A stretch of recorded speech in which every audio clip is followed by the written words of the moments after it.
하나님께서 오늘 우리에게 주신 말씀 같이 교독하도록 하겠습니다. 사도행전 2장 14절에서 37절까지 말씀입니다. 사도행전 2장 14절에서 37절까지 말씀 우리 자막에 나와 있는데요. 제가 한 절, 여러분이 한 절 그렇게 교독하도록 하겠습니다.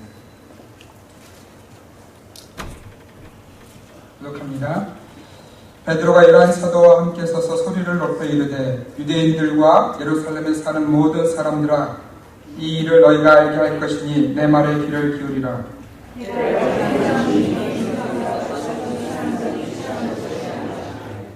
이는 곧 선지자 요엘을 통하여 말씀하신 것이니 일렀으되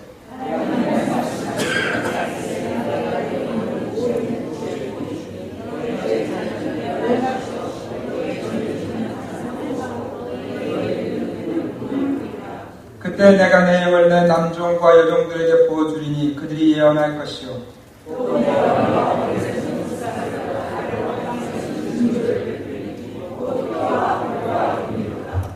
주의 크고 영화로운 날이 이르기 전에 해가 변하여 어두워지고 달이 변하여 피가 되리라.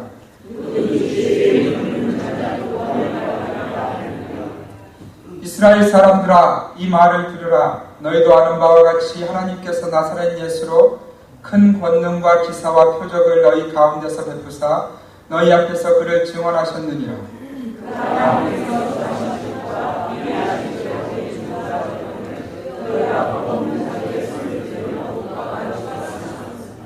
하나님께서 그를 사망의 고통에서 풀어 살리셨으니 이는 그가 사망에 매여 있을 수 없었습니다.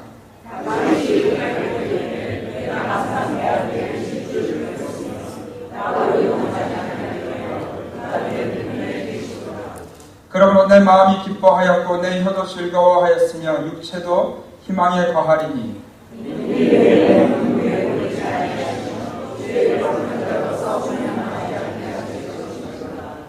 주께서 생명의 길을 내게 보이셨으니 주 앞에서 내게 기쁨이 충만하게 하시리로다 하였으므로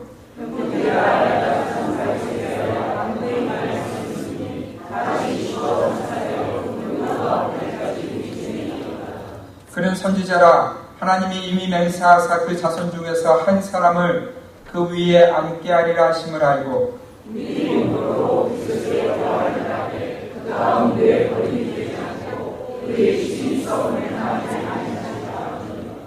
이 예수를 하나님이 살리시니라. 우리가 다 이 일의 증인이로다.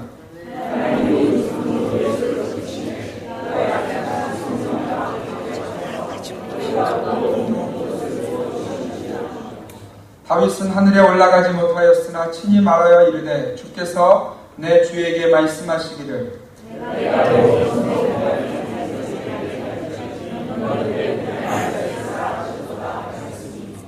그런즉 이스라엘 온 집은 확실히 알지니 너희가 십자가에 못 박은 이 예수를 하나님이 주와 그리스도가 되게 하셨느니라 하니라. 그들이 이 말을 듣고 마음에 찔려 베드로와 다른 사도들에게 물어 이르되 형제들아, 우리가 어찌할꼬 하거늘. 아멘.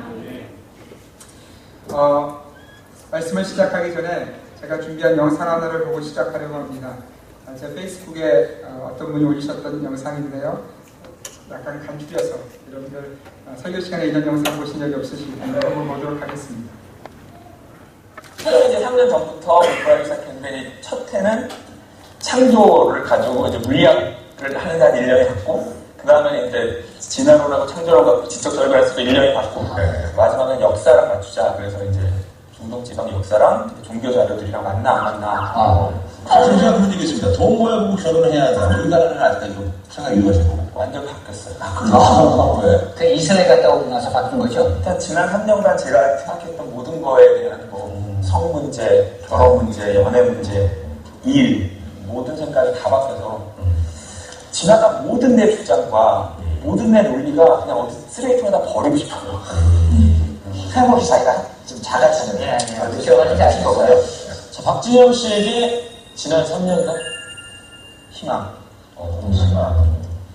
처음으로 잘하면 답을 알고 살 수 있는 잘만 되면 뭔가 목적이 있어야 되는데 정말 죽으면 끝인가? 그럼 내가 그냥 살다가 죽을 건가 그냥? 예를 들면 그게 안 불편했는데 어느 순간 불편해진 이유가 뭘까 내가 잘 살았는데 한 번쯤 다 고민들 하죠, 사실. 아까 저희도 봤습니다. 여기 이제 박지영 씨가. 얼마큼 노래는 박진영 씨한테 요 아이하고 이렇게 아끼는 모습이 의외로 잘 어울린다는 그런 생각이 들었거든요. 제가 이제 셋 다 해봤더니 가장 허무했던 거는 다운힐 사진이었고요. 그거 뭐죠? 날 먹고 해서 노는 거예요. 그거는 어쨌든 이렇게 한국의 슈 같은 거 같이. 그때 또 어떻게 하지? 제일 오른쪽은 이제 전재산 다 거지로 사는 거. 저게 제일 행복하게 하더라고요. 셋 중에 행복해요. 다리가 없을 때가. 그거 역시 허무하고 허탈하니까 마지막에 이제 저 때 사실 제일 많이 울었죠. 뮤직비디오에도 이제 저 때가 제일 많이 울었는데 전 재산을 다 어려운 사람한테 기부하고 거지가 됐는데도 영혼의 문제가 해결이 안 되니까 더 이상 방법이 없는 거잖아요. 그러니까 저 때 눈물을 제일 많이 썼어요. 아니, 현재 결과가 어떤 상태예요? 머리로는 안 믿어져요. 크리스천이죠? 아니에요.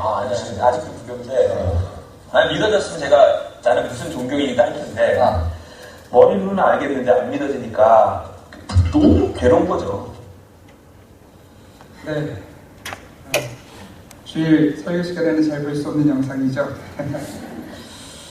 제가 이 영상을 보면서 많은 생각이 들어서 여러분들에게 이렇게 좀 보여드리고 싶었습니다.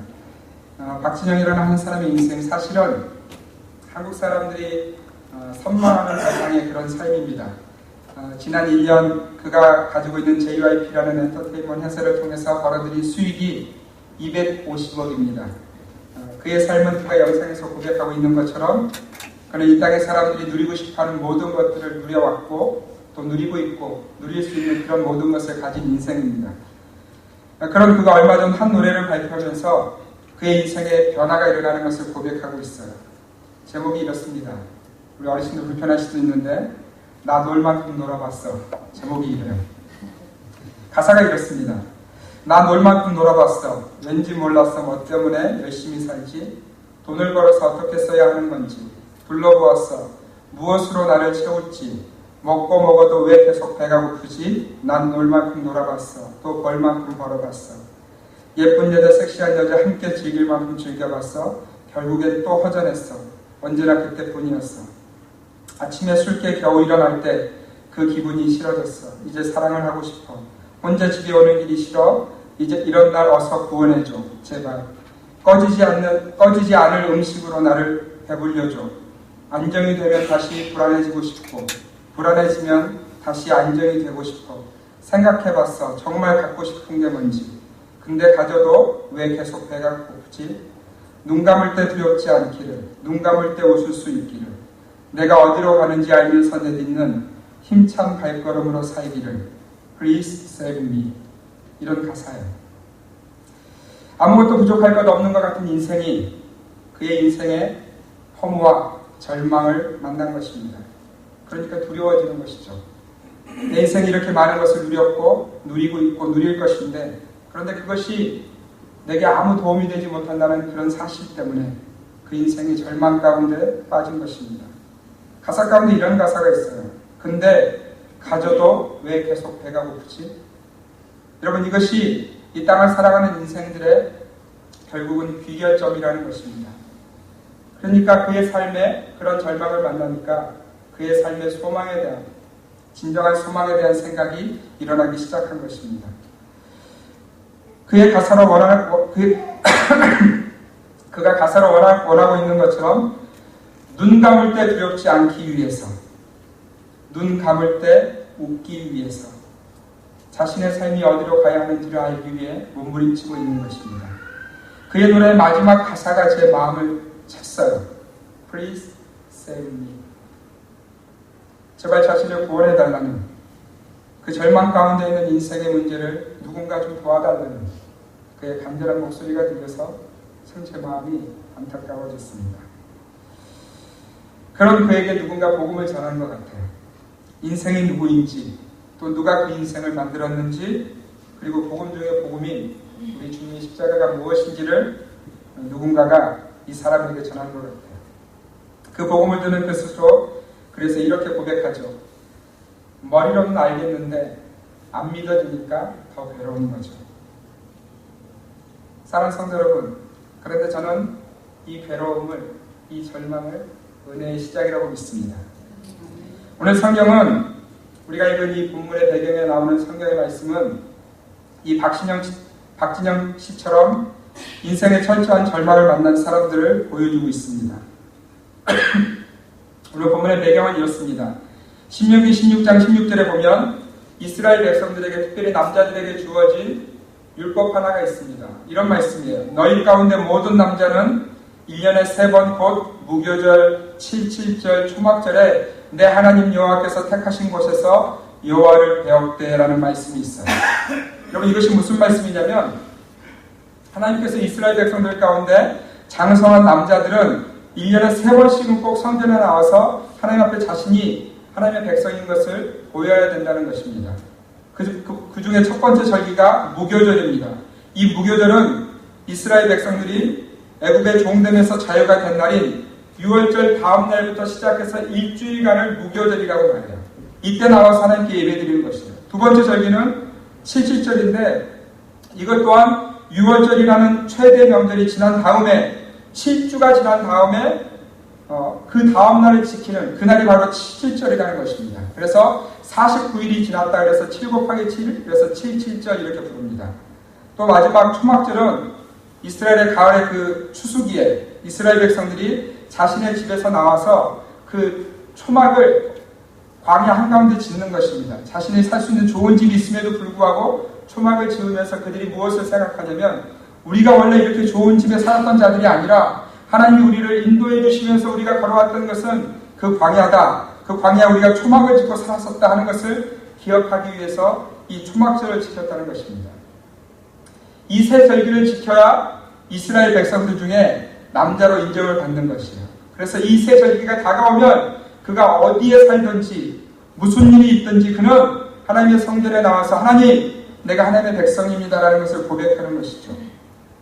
오늘 우리가 지난주에 읽었던 사도행전 2장에 보면 심지어 이 백성들이 어디에서 예루살렘 성전을 향해서 나오냐면 적어도 15개 나라 이상에서 이스라엘을 향해서 모여들기 시작합니다. 바데와 메데와 엘람과 메소포타미아, 유대와 갑바도기아, 본도와 아시아, 부르기아와 밤빌리아, 애굽과 리비아, 로마에서 이 사람들이 이 세 가지 절기를 지키기 위해서 나오고 있는 것입니다. 마치 이들의 모습은 우리와 같습니다. 한 주간 그렇게 피곤한 인생의 걸음을 걸어도 그래 주일은 꼭 교회 가야지 하고 나와 있는 저와 여러분들의 모습과 참으로 닮아 있어요. 여러분, 그런데 이렇게 신앙의 특심인 자들, 하나님께서 말씀하신 율법을 그렇게도 열심히 지키던 이들이 절망하기 시작합니다. 우리 37절 말씀을 같이 한번 읽을까요? 사도행전 2장 37절 말씀 자막에 떠 있습니다. 우리 같이 한번 읽습니다. 시작. 그들이 이 말을 듣고 마음에 찔려 베드로와 다른 사도들에게 물어 이르되 형제들아 우리가 어찌할꼬 하거든. 여러분, 이들이 어느 순간 갑자기 그 열심인 신앙인들이 이렇게 고백하고 있는 것입니다. 형제들아 우리가 어찌할꼬. 베드로와 그 사도들을 향해서 이렇게 묻는 거예요. 그러면 우리가 어떻게 했으면 좋겠는가? 우리 보고 어쩌란 말인가? 영어 성경에 보니까 brother, what shall we do? 이렇게 묻고 있는 거예요. 여러분, 이 말은 이런 것입니다. 우리가 그렇게 열심히 1년에 3번씩 주의 성전에 나와서 예배를 드리고 있는데, 제사를 드리고 있는데 그 열심이 아무것도 아니라면 그러면 우리 보고 어쩌란 말인가? 이렇게 묻는 거예요. 마치 박진영이라는 한 사람의 인생이 그의 가사를 통해서 그의 마음을 나누며 Please save me 하고 말하고 있는 것처럼 이 이스라엘 백성들이 그렇게 하나님 앞에 또한 사도들 앞에 부르짖고 있는 것입니다. 사랑하는 성도 여러분, 그런데 이들의 이 절망이 하나님이 주시는 은혜의 첫 통로라는 것을 여러분 아시겠습니까? 하나님 앞에서 자신들의 모습을 보기 시작하는 거예요. 외적인 모습으로는 이스라엘이 가지고 있어야 되는 모든 모습들을 다 지켜나가고 있어요. 1년에 3번씩이나 그 먼 길을 걸어서 옵니다. 하나님 앞에 나와서 하나님 내가 주의 백성이라는 것을 증명합니다. 물질도 드려요. 제사도 드립니다. 그런데 그들의 중심을 보니까 전혀 그 하나님의 백성답지 않은 하나님을 좇는 것이 아니라 이방의 족속들과 다를 바가 없는 자기 자신만을 좇고 있는 스스로의 모습을 발견하게 되었다는 것이죠. 무엇인가 그토록 열심히 인생의 걸음을 향해서 달려가는데 도무지 그것이 내 인생에 아무 도움도 되지 않는, 오히려 그 열심히 나를 더 깊은 나락으로 빠지게 하고 있다는 사실을, 그 현장을, 그 자신들을 이들이 보고 나서 고백하는 것이, 형제들아, 그러면 우리가 어찌할꼬. 그런데 그들을, 그 하나님의 사람들을 하나님 앞에 서게 하는 그 절망으로 이끌어주신 하나님의 말씀이 있었다는 것입니다. 그것이 베드로를 통해서 선포되어지는데요. 먼저 베드로는 예수님이 부활하셨음을 전했습니다. 14절에 보면 베드로와 11사도가 서서 소리치기 시작합니다. 유대인들과 모든 이스라엘에 사는 모든 사람들이 내 말에 귀를 기울여야 한다고 베드로는 소리치고 있어요. 여러분, 그것은 어떤 소리침이었냐면 이스라엘 백성들이 그토록 소원하던 메시아가 이 땅에 오셨다는 부르짖음이었어요. 이스라엘 백성들은 언제든지 메시아를 기대하고 있었고, 심지어 지금도 기대하는, 메시아의 오심을 기대하는 어리석은 사람들이 있습니다. 그런데 이 성전으로 올라가는 자들 역시도 그 메시아의 오심을 통해서 이스라엘 회복될 것을 기대하면서 그렇게 나오고 있는 것입니다. 그런데 한 사람이 서서 그 메시아가 이미 이 땅에 오셨다라고 선언하고 있는 것입니다. 그러니 이들이 어떻게 절망하지 않을 수 있겠습니까? 그렇게 기다렸는데, 그분이 이 성전을 거르셨다는데, 그분이 이 예루살렘을 거르셨다는데 내가 그분을 만나지 못했다고 하는 그 안타까운 마음이 이들의 마음 가운데 들어왔다는 것이죠. 뿐만 아니라 그 하나님의 메시아를 이스라엘 백성들이 죽였을 뿐만 아니라 그분이 그 죽음 가운데 머물러 계시지 아니하시고 사망에 매여있는 자가 되지 아니하시고 부활하셨다는 놀라운 소식을 이들이 듣게 된 것입니다. 사랑하는 성도 여러분, 이것이 복음입니다. 영원히 죄 가운데서 죽어야 될 인생들이 하나님의 그 놀라운 창조의 계획 가운데 있었던 아들의 이 땅에 오신, 그 아들이 십자가에 죽으시는 그 사건, 그리고 그 죽음이 그 자신을 위한 것이 아니라 모든 인생들, 그분을 믿는 자들을 위한 그 놀라운 그 은혜라는 것을 말하는 그것이 바로 복음이라는 것입니다. 이 복음을 이 백성들이 지금 듣고 있는 것입니다. 그 복음을 들으니까 그들 자신이 발견되어지고 그들이 쫓아가는 것이 허무한 것인 것을 깨닫고 이들이 지금 절망하고 있는 것입니다.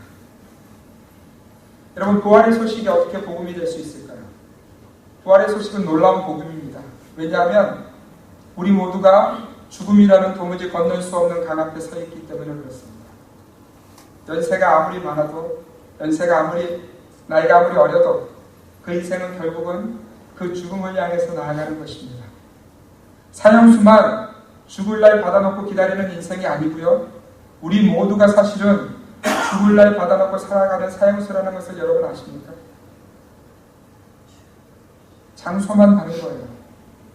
그들은 갇혀있고 우리는 갇히지 않았다고 생각하는 것일 뿐, 우리 모두 다 죽음이라는 것을 향해서 나아가는 것입니다. 죽음은 우리에게 절망이죠. 죽음 뒤에 내 인생에 다가올 그 일을 생각하면 우리 모두에게는 절망이에요. 그런데 그 절망을 위해서 이 땅에 오신 분이 바로 예수님이라는 것이죠. 그 예수님이 우리의 사망의 모든 무거운 짐을 대신 지시고 죽으시고 부활하셔서 우리의 첫 열매가 되심으로 말미암아 우리 인생에도 그분 때문에 소망이 있는 것입니다. 이것이 복음입니다. 사랑하는 성도 여러분, 이것을 믿으십니까? 이 복음이 우리 안에 들려져야 되고요. 깨달아져야 되고요. 이 복음 때문에 우리가 오늘도 믿음의 삶을 감격적으로 살아가고 있어야 됩니다. 저는 제 인생을 통해서 죽음이 얼마나 처참한가를 경험한 적이 있습니다. 제 아버님이 제가 어렸을 때 돌아가셨는데요. 그때 저희 가정이 참 어려웠던 때예요. 그래서 아버님의 그 묘지 하나 제대로 만들 수 없는 그런 가난함이 있었던 때입니다. 그래서 친척분에게 얘기해서 그분이 가지고 있던 밭의 한 기퉁이에 이렇게 아버님의 묘를 만들었어요. 한 3, 4년이 지난 다음에 재정이 좀 되어서 아버님을 이장하려고 그 묘를 파헤치고 간 뚜껑을 열었더니 그 땅이 너무 좋지 않은 땅이라서 이렇게 물이 지나가는 땅이었던 거죠. 3, 4년이 되면 적어도 다 이렇게 시체가 썩어 있어야 되고 뼈만 남아있더니 그렇게 돼야 되는데 물이 지나가니까 그 뼈 마디마디마다 아직도 썩지 않은 그 몸의 부스러기들이 남아있는 것을 제가 이렇게 보고 제가 참 통곡했던 적이 있어요. 아, 인생이 그렇구나. 누구든지 가야 되는 길이 바로 이 길이구나. 그런데 만약 이 죽음이 나의 인생의 끝이라면 소망이 없는 거죠. 그런 우리들을 향해서 주님이 소망으로 예수 그리스도의 십자가의 부활을 허락하셨다는 것입니다. 우리 주님의 부활의 소식 앞에서 그 주님을 만나지 못한 이스라엘 백성들이 안타까워하는 것은 너무나도 당연한 일 아니겠습니까? 그러니까 절망하는 거죠. 형제들아, 우리가 어찌하고. 사랑하는 성도 여러분, 여러분들의 삶을 솔직하게 한번 스스로에게 질문해 보십시오. 우리 모두가 주님의 그 십자가의 부활을 내 삶의 능력으로, 감격으로 깨닫고 있는지 한번 생각해 보시기를 바랍니다. 혹여라도 우리 인생이 박진영 씨가 그 인생 가운데 걸어왔던 그 수많은 그 사람들이 원하는 그 길 가운데 여전히 있어서 마치 영원히 살 것처럼 착각하는 그런 인생으로 우리의 삶을 살고 있는 것은 아닌지 우리 스스로에게 질문해 보셔야 된다는 것입니다. 우리 만약 그런 인생 가운데 우리가 있다면 우리는 더욱더 절망해야 합니다. 하나님, 이것이 겨우 저의 모습입니다. 이것이 믿음 없는 나의 인생의 모습입니다. 나를 도와주십시오. 하는 그런 간절한 절망이 우리 가운데 있을 때 그 삶의 신앙이 온전해질 수 있다는 것입니다. 두 번째로 베드로가 전한 절망의 소식은 바로 너희가 죽인 그 예수를 하나님께서 주와 그리스도가 되게 하셨다는 말씀이었습니다. 여러분, 이것은 정말 절망 아닙니까? 이스라엘 전체가 동의했어요. 죽여라! 죽이기에 합당하다! 참남하다! 이렇게 소리 지르면서 저 예수를 죽이기에 합당하다고 모든 사람들이 동의했어요. 그리고 그들은 다 그 소식을 들었고 그렇게 되는 것이 당연한 것으로 믿었습니다. 이것이 인간의 생각이에요. 그런데 베드로가 선언하기를 너희가 죽인 그 예수를, 너희가 한 목소리로 죄인이라고 선언한 그 예수를 하나님이 너희의 주와 그리스도가 되게 하셨다는 것입니다. 방법이 없는 거예요. 우리는 그를 향해서 죄인이라고 정죄했는데 하나님은 그분을 우리의 주가 되게 하셨다는 것입니다. 사랑하는 성도 여러분, 우리 신앙의 근거가 무엇인지 다시 한번 생각해 보십시오. 내가 정말 그리스도 예수를 내 인생의 구주로 섬기고 있고 그분을 나의 주인으로 섬겨서 그분의 말씀을 쫓아가고 있는지 한번 생각해 보세요. 우리는 종종 그렇게 하지 않습니다. 이 교회에 나와서도 여전히 내 생각, 내 고집, 내 주장이 가장 옳다고 주장하는 것이 우리의 삶이라는 것이죠. 우리의 신앙의 근거가 우리의 판단이 되어서는 안 된다는 것입니다. 우리 신앙의 근거는 하나님의 말씀이어야만 합니다. 그런데 그 하나님이 뭐라고 말씀하시냐면 저 예수 그리스도가 너희의 주고 너희의 그리스도라고 말씀하신다는 것입니다. 우리의 삶의 주권과 권위가 우리에게 있지 않다는 것이에요. 그분이 우리의 삶의 주인이시고 내 삶의 주권이 내게 있지 않고 그분에게 있다는 것입니다. 우리가 주가 되어서 그 어떤 것도 판단해서는 안 된다는 것입니다. 다만 우리가 해야 될 일은 우리의 주 되신 하나님의 말씀, 그 말씀을 쫓아가는 것이라고 성경은 말씀하고 있어요. 사랑하는 성도 여러분, 지난 한 주간 어떻게 사셨습니까? 주 되신 주님의 말씀을 쫓아서 사셨습니까? 아니면 아직도 우리 스스로 주인 되어서 내가 모든 것을 할 수 있는 것처럼 그렇게 인생의 걸음을 걸어오셨습니까? 오늘 저 여러분들의 인생의 방향이 달라졌음을, 인생의 주권이 달라졌음을 기억하시기를 바랍니다. 하나님이 여러분들의 인생의 주인이세요. 별로 기분이 안 좋으신가요?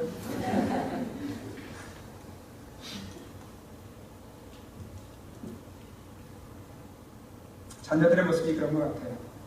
어렸을 때는 아빠가 보이지 않으면, 엄마가 보이지 않으면 칠 줄을 몰라 하다가 이제 조금 크잖아요. 저희 애들이 요즘 그런데 아빠가 뭔 말하면 엄마가 무슨 말하면 마치 자기들이 다 알고 있는 것처럼 이렇게 기분 나쁜 얼굴로 저를 쳐다볼 때가 있습니다.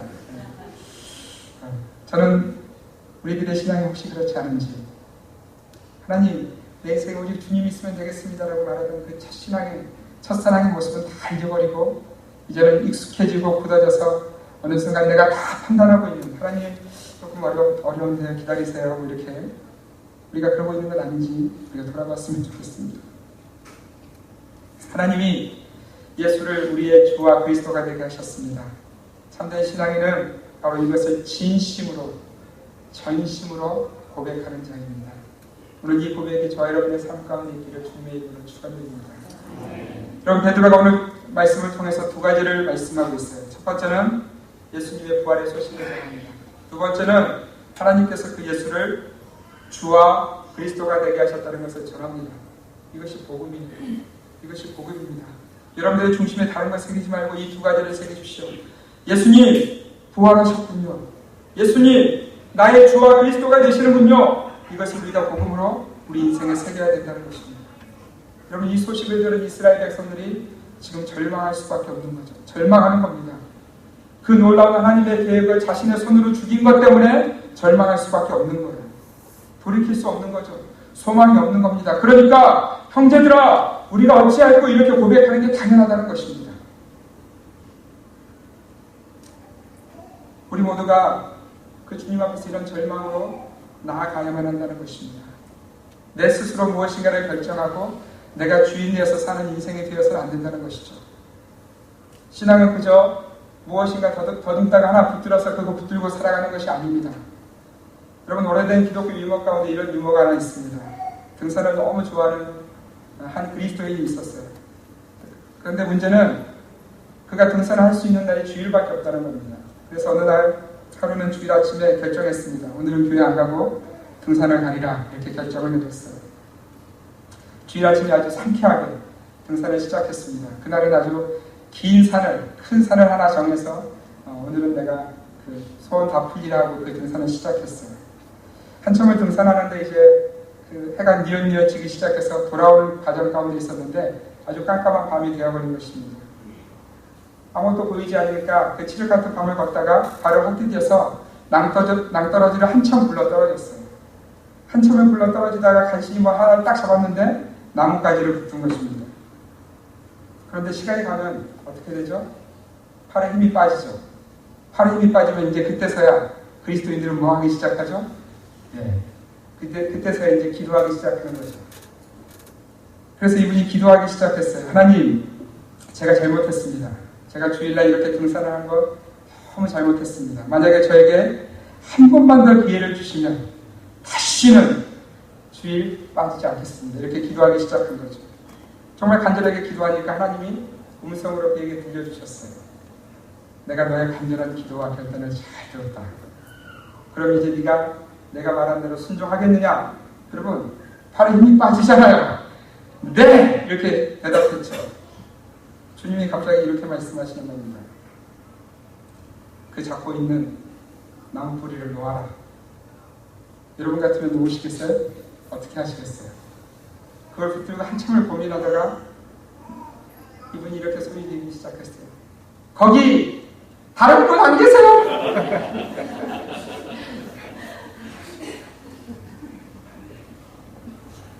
사랑하는 성도 여러분, 하나님을 믿는데 그분의 말씀이 주어져도 우리 인생에 다른 걸 찾아요.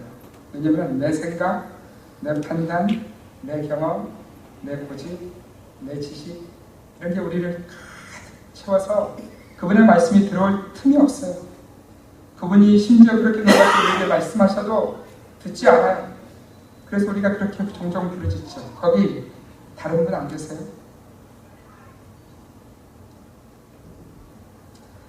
오늘 이런 신앙의 현주소 가운데 있었던 이스라엘 백성들, 그리스도의 복음의 그 놀라운 소식을 듣고 절망하기 시작합니다. 여러분, 베드로가 지금 이 말씀을 듣는 자들을 책망하는 것이 아니에요. 그냥 복음을 전하는 것입니다. 그런데 그 복음을 들은 자가 그저 부딪혀서 두려워하고 놀라서 절망하고 있는 것입니다. 여러분, 오늘 이 이스라엘 백성들의 절망이 우리가 하는 절망이 아니라는 것을 기억하셨으면 좋겠어요. 내 인생이 왜 이렇지? 나는 언제나 이렇게 돈 때문에 어려워야 되는 거야? 내 건강은 항상 왜 이런 거야? 이런 절망이 아니라는 거예요. 이런 절망은 이 땅에 하는 절망이고요. 이런 절망은 오히려 더 큰 절망으로 그들을 이끌어갑니다. 이런 절망에는 소망이 없어요. 그냥 그것은 현실이고 우리를 더 큰 절망의 나락으로 빠뜨릴 뿐이라는 것입니다. 오늘 성경이 말씀하시는 절망은 그런 절망이 아니라 하나님 앞에 서 있는 절망이에요. 하나님 앞에 서서 그분을 주목하고 죄인된 나를 주목하며 생기는 절망이라는 것입니다. 그래서 사도 바울은 이렇게 말하죠. 고린도후서 7장 10절에 보면 이런 말씀이 있습니다. 하나님의 뜻대로 하는 근심은 후회할 것이 없는 구원에 이르게 하는 회개를 이루는 것이요 세상 근심은 사망을 이루는 것입니다. 바꿔서 말할까요? 하나님의 뜻대로 하는 절망은 후회할 것이 없는 구원에 이르게 하는 회개를 이루는 것이요 세상 절망은 사망에 이르게 하는 것입니다. 오늘 저와 여러분들은 어떤 절망 가운데 서 계십니까? 솔직히 고백하면 저를 비롯한 우리 모두의 절망은 사실은 세상 근심이고 세상 절망이에요. 하루를 살아가면서 내 입술로 고백하는 절망의 이야기를 한번 스스로 체크해 보십시오. 혹여라도 우리가 하나님 내 인생이 왜 이랬습니까? 내가 왜 이렇게 죄인입니까? 나는 왜 이 정도밖에 하나님을 신뢰하지 못하는 것입니까? 이런 절망 가운데 계십니까? 아니요. 하나님, 내 아들 위해서 내가 그렇게 땀 흘렸는데, 내가 이 가정 위해서 그렇게 수고했는데 왜 저거밖에 안 되는 거예요? 내가 건강하려고 그렇게 몸부림쳤는데 왜 내 건강 이 정도밖에 주시지 않는 거예요? 이런 것이 다 우리의 절망이에요. 그러니까 우리 인생 가운데 그 세상 절망이 주는 사망 가운데 있는 것은 어쩌면 당연하다는 것이죠. 오늘 저 여러분 가운데 하나님이 우리에게 구원을 주시는 하나님의 뜻대로 하는 절망이 있으시기를 주님의 이름으로 축원드립니다.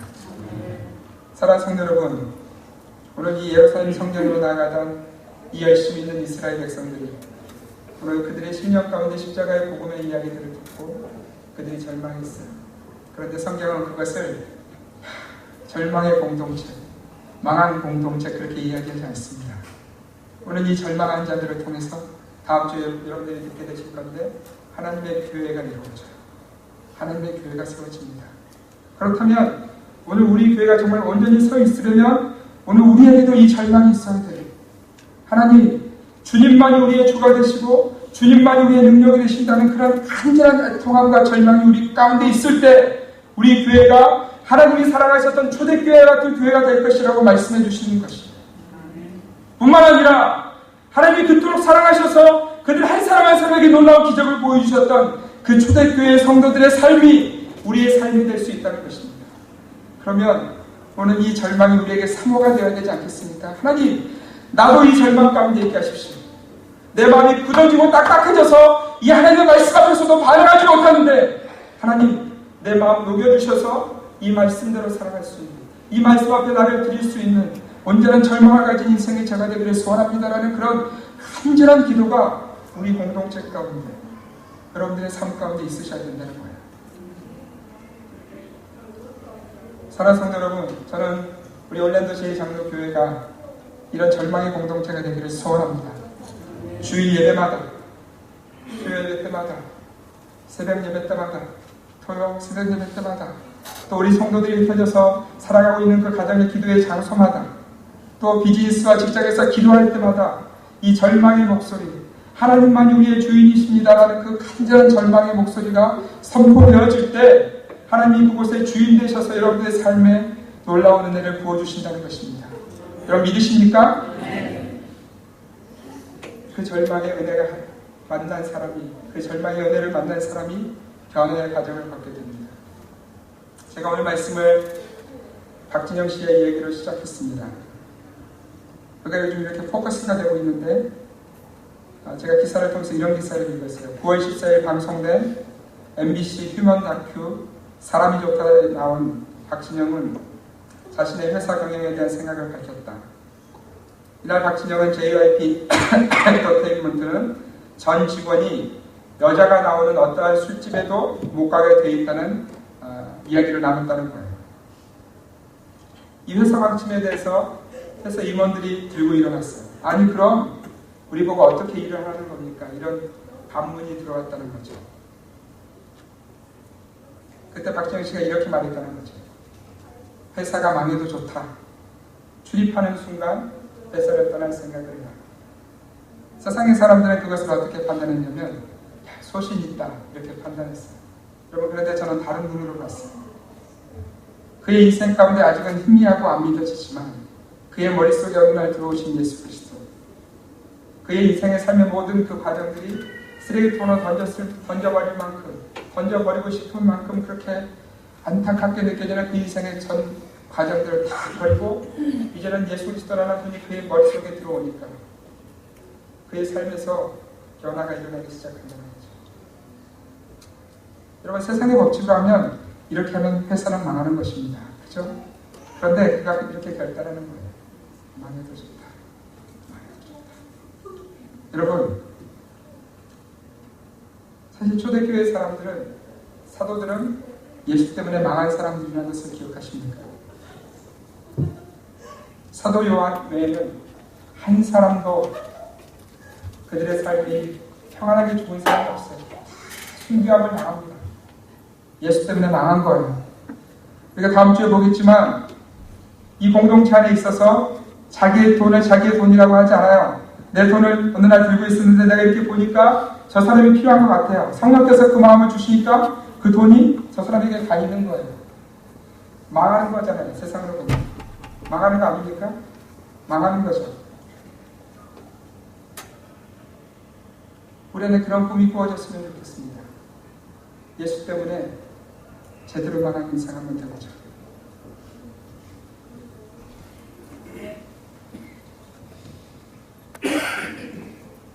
동의가 안 되십니까? 어렵죠? 절대로 쉽지 않아요. 정말 어렵습니다. 이 말씀을 전하는 저도 그냥 적당히 이렇게 마지노선 지켜서 여러분 적당히 하세요. 이렇게 말씀드리면 제일 좋겠는데 하나님의 말씀이 저에게 그렇게 도전하지 않으시니까 여러분들에게 도전하며 제 스스로도 도전을 받습니다. 그래요. 세상 쫓아가던 이 한 사람도 예수 때문에 망하는 인생이 되겠다고 결단했다면 너 목사 아니냐? 너 목사 아니냐? 좀 예수 때문에 제대로 망한 인생 한번 되어봐라. 제 스스로에 그렇게 도전. 우리 성도들에게 그렇게 도전하고 싶어요. 여러분의 인생에 기왕 한번 사는 인생, 예수 때문에 제대로 한번 망해보지 않으시겠습니까? 예수 때문에 제대로 한번 절망해보지 않으시겠습니까? 성경은 그것을 신앙이라고 말합니다. 성경은 그것을 하늘나라를 자신의 본향으로 삼은 자들의 삶이라고 말씀하고 있어요. 오늘 저 여러분의 삶이 하나님 나라의 백성이 되었다면 우리 안에도 이들이 가졌던 이 놀라운 절망, 하나님의 뜻대로 하는 근심, 이 은혜가 오늘과 이 한 주간 우리 인생에 부어지기를 간절히 소원합니다. 그리고 여러분 기록하고 돌아오세요. 한 주간의 삶 동안에 예수 때문에 변한 나의 삶을 다 변하지 못했어도 적어도 한 번 마음에 몸부림치 그에게서 한번 제대로 믿어봐야지 하고 몸부림치 그러나 또 주저앉은 그런 이야기들을 여러분의 삶에 기록하고 다음 주에 이곳에 오셔서 주님 내가 그렇게 몸부림쳤는데 잘 안 되던데 그래서 내게 주님이 필요해요. 이렇게 기도하시는 여러분들이 되셨으면 참 좋겠어요. 사랑하는 성도 여러분, 여러분들의 삶에 이 놀라운 주님의 은혜가 가득 부어지시기를 주님의 이름으로 축원드립니다. 기도하겠습니다. 시간 같이 한번 이렇게 기도했으면 좋겠습니다. 하나님, 우리는 생각도 하지 않았습니다. 그저 건강하면 되는 것으로, 그저 물질이 많으면 되는 것으로, 그저 내 자녀 잘 되는 것으로 우리가 그렇게 복음을 그렇게 생각했습니다.